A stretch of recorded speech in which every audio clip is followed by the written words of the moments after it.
గణేశాయ నమః, శ్రీ సరస్వతి నమః, శ్రీ గురుభ్యో నమః. భక్తులారా, రామాయణంలో విశేషాలు చెప్పుకున్నాం. బాలకాండాన్ని మనం 7 భాగాలుగా నేటి వరకు చెప్పుకున్నాం. ఇవాళ 8వ భాగం చెప్పుకున్నాం. హనుమంతుడు సీత యొక్క ఉనికిని చెప్పాడు రాముడికి వచ్చి. రాముడు కూడా సుగ్రీవుని తీసుకొని సముద్రం దగ్గరికి వెళ్ళి మార్గం ఏమేమో అని అడిగాడు లంకకు పోవటానికి.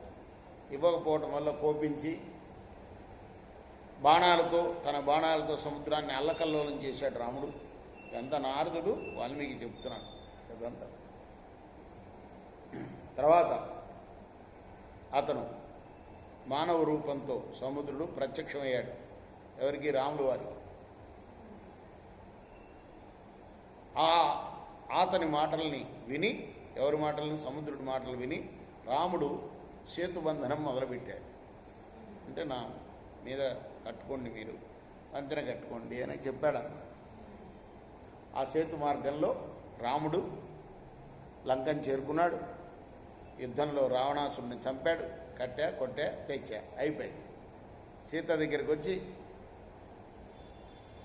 చిరకాలం నువ్వు పరుల ఇంట్లో ఉన్నావు కాబట్టి ఎలా స్వీకరించాలి నిన్ను అని సిగ్గుపడ్డాడు కాస్త. అప్పుడు దేవతలందరూ చూస్తుండగా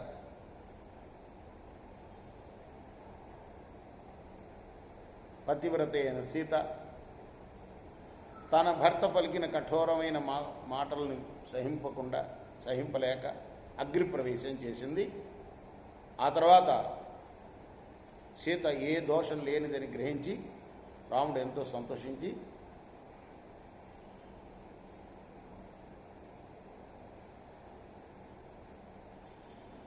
సంతోషించాడు. ఇక్కడ ఆపుతాం మనం ఈ రోజుకి.